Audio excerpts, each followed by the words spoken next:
व्युत्पत्ति की ई पाठशाला में हम डिस्कस कर रहे थे principal quantum number and azimuthal quantum number. आज हम डिस्कस कर रहे हैं magnetic quantum number and spin quantum number.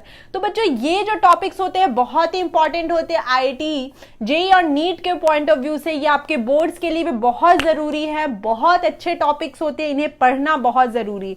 तो मैग्नेटिक क्वांटम नंबर जिसे हम स्मॉल एल से भी बताते हैं, यहां पर हम इलेक्ट्रॉन के ओरिएंटेशन की बात करते हैं, स्पेशियल ओरिएंटेशन की बात करते हैं। तो आइए देखते हैं क्या होता है कि मान लीजिए कि अगर n की वैल्यू आपकी 2 है तो l की वैल्यू क्या होगी बच्चों? 0 1 होगी।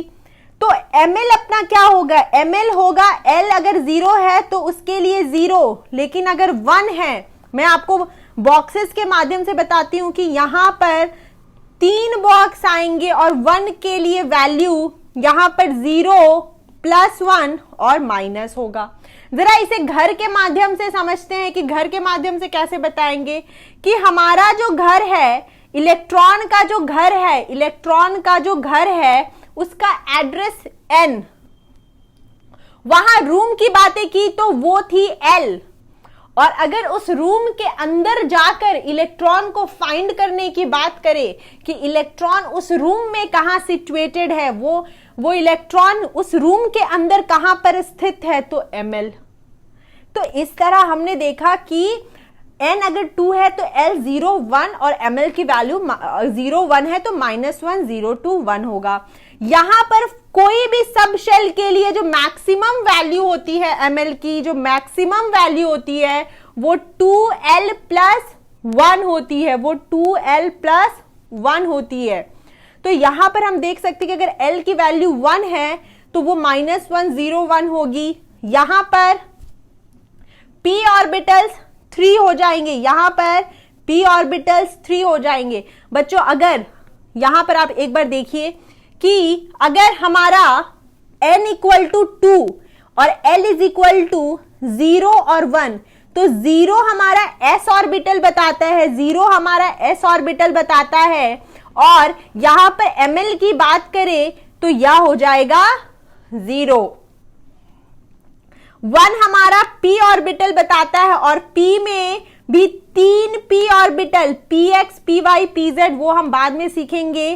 तो ये होगा 0 +1 और -1, 3p ऑर्बिटल्स।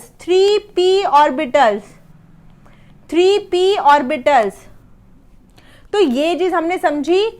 आगे देखते हैं कि कैसे इसे समझेंगे, यहां पे कौन सा पॉसिबल है। हमने देखा था कि n की वैल्यू कांट बी 0, तो यहां पर ऑप्शन ए करेक्ट है। यहां पे 1 0, तो ये ऑप्शन करेक्ट है। यहां पे 1s की बात की गई है और ml की वैल्यू यहां पर 0 होगी s के लिए। यहां पर आप देखिए कि यहां पर n की वैल्यू 1 है तो l की वैल्यू 0 सिर्फ पॉसिबल है, सिर्फ और सिर्फ पॉसिबल है, लेकिन यहां पे l की वैल्यू 1 है तो ये इम्पॉसिबल कंडीशन है। यहां पर हम देखते हैं n की वैल्यू 2, l की वैल्यू 1, तो यहां पर ये हो जाएगा आपका 2p, और 2p अगर 1 है तो वहां पे कितने बॉक्सेस आएंगे? 3 बॉक्सेस आएंगे, 0 +1 और -1। तो ये कंडीशन भी पॉसिबल है।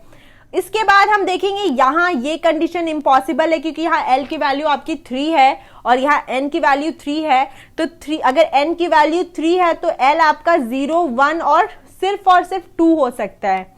फिर यहां पे देखते हैं कि यहां पर 3p और 0 तो पॉसिबल होता है p के लिए हम जानते हैं कि 0 1 0 पॉसिबल होता है, तो यहां पर ये भी करेक्ट है। देन हम अपने नेक्स्ट क्वेश्चन को देखते हैं। 3d ऑर्बिटल के केस में क्या होगा? यहां पर n की वैल्यू 3 है, d का मतलब क्या होता है बच्चों? यहां पे देखिए 0 1 2, तो यहां पे l की वैल्यू 2 हो जाएगी। और ml की बात करें तो इसमें 5 बॉक्सेस आएंगे, यहां 5 बॉक्सेस आएंगे, सेंटर में 0 +1 +2 -1 और -2। तो ये चीज भी हमें समझ में आ गई कि कैसे हमने ml की वैल्यूज को लिखा। तो आप जानते हो कि 5d ऑर्बिटल्स प्रेजेंट होते हैं। Then next question, same question है, n की वैल्यू 3 होगी, यहां पर n की वैल्यू 3 होगी, l की वैल्यू 0, 1 और 2 पॉसिबल है। ml की वैल्यू की बात करें तो इसके लिए एक बॉक्स, इसके लिए ये s, यहां पर p जो हम जानते हैं कि ये 0 +1 और -1। d की बात करें तो यहां पे हमें मिलते हैं 5 बॉक्सेस, तो ये 0 +1 +2 -1 और -2 होगा। नेक्स्ट क्वेश्चन देखते हैं, यहां पे ये चीज मैं हमको क्लियर करना चाहती हूँ कि n की वैल्यू इज 2, l की वैल्यू इज 1 और ml equal to 0 is in orbital in the p sub shell of the second shell. हम क्या जानते हैं, हम जानते हैं कि L1 को p बोलते हैं और p में 3 बॉक्सेस होते हैं और 0 क्या है, आपका सेकेंड शेल है, m इक्वल टू 0 यानी ये आपका सेकेंड शेल की बात कर रहा है। मतलब इसका ये हुआ कि यहां पर ये बताना चाहता है इलेक्ट्रॉन की एग्जैक्ट पोजीशन, इलेक्ट्रॉन की एग्जैक्ट पोजीशन की वो कहां पर प्रेजेंट है। अब बच्चों यहां पर दिक्कत ये हुई कि तीनों क्वांटम नंबर, हमारा principal quantum number, azimuthal quantum number and magnetic quantum number, ये तीनों मिलकर भी इलेक्ट्रॉन के बारे में सारी बातें नहीं बता पाए, इसलिए हमें एक नया टर्म, इन तीनों ने हमें एनर्जी, शेप एंड ओरिएंटेशन के बारे में बताया। लेकिन यहां पर और भी एक एक्स्ट्रा टर्म जरूरी था, यहां पर मल्टी इलेक्ट्रॉन सिस्टम हमने लाइन स्पेक्ट्रा पढ़ा है, हम लाइन स्पेक्ट्रा के बारे में जानते हैं, जहां पर डबलेट्स और ट्रिपलेट आने के कारण वहां पे इलेक्ट्रॉन के बारे में एग्जैक्ट डेटा निकालना दिक्कत हो रही थी। तो वहां पर हमें एक नया टर्म मिला, इलेक्ट्रॉन स्पिन s, जिसे हम स्पिन क्वांटम नंबर भी बोलते हैं, स्पिन क्वांटम नंबर भी बोलते हैं। तो स्पिन क्वांटम नंबर क्या होता है, स्पिन क्वांटम नंबर बिल्कुल उसी तरह होता है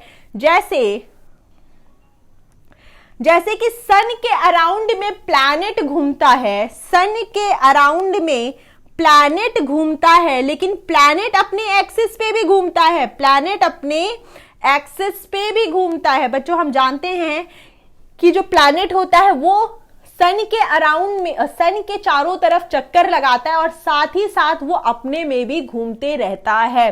तो उस टाइप का ही बिहेवियर इलेक्ट्रॉन के केस में भी देखा गया, जिसे हम स्पिन क्वांटम नंबर के माध्यम से बताते हैं।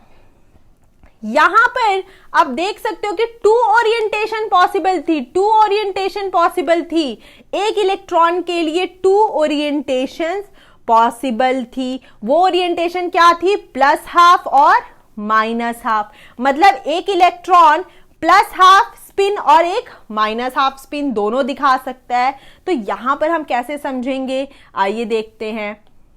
बच्चों अगर n की वैल्यू 3 है, हम यहां ms की भी बात कर लेंगे, अगर n की वैल्यू 3 है तो हम जानते हैं कि l की वैल्यू 0, 1 और 2 होगी। ml की बात करें तो हमें पता है कि 0 यहां पर p के केस में 0 +1 -1 और यहां हमें 0 +1 +2 -1 और -2 मिलेगा। ms की बात करते हैं, स्पिन क्वांटम नंबर की बात करते हैं तो इस बॉक्स में आएंगे 2 इलेक्ट्रॉन, इस बॉक्स में आएंगे 2 इलेक्ट्रॉन, यहां पर इन 3 बॉक्सेस में आएंगे टोटल 6 इलेक्ट्रॉन्स, यहां d ऑर्बिटल में आएंगे टोटल 10 इलेक्ट्रॉन्स। तो इन हर इलेक्ट्रॉन का एक स्पिन होता है। बच्चों मैं बताना चाहती हूं कि यहां पे ये दोनों 2 इलेक्ट्रॉन को रिप्रेजेंट करते हैं। अगर ये इलेक्ट्रॉन +½ घूमेगा, स्पिन करेगा तो ये -½ करेगा, अगर ये +½ करेगा तो ये आपका -½ करेगा। ठीक उसी तरह ये सभी वैसे ही +½ और -½ शो करेंगे। यहां n = 4 और ms = -½ दिया है। यहां पर इसका मतलब क्या है कि n = 4, l का वैल्यू अपना होगा 0, 1, 2 और 3। यहां पर हम जानते हैं कि ml की वैल्यू में एक बॉक्स s के लिए, 3 बॉक्स पी के लिए, डी के लिए हमारे पास आएंगे टोटल 5 बॉक्स और एफ के लिए आते हैं हमारे पास टोटल 7 बॉक्स। तो बच्चों यहां पर सभी में 2-2 इलेक्ट्रॉन जाएंगे, सभी में 2-2 इलेक्ट्रॉन जाएंगे। टोटल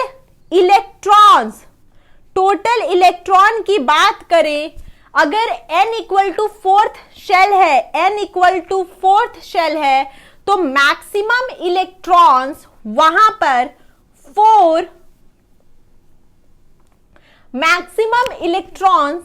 पर 2n² जाएंगे।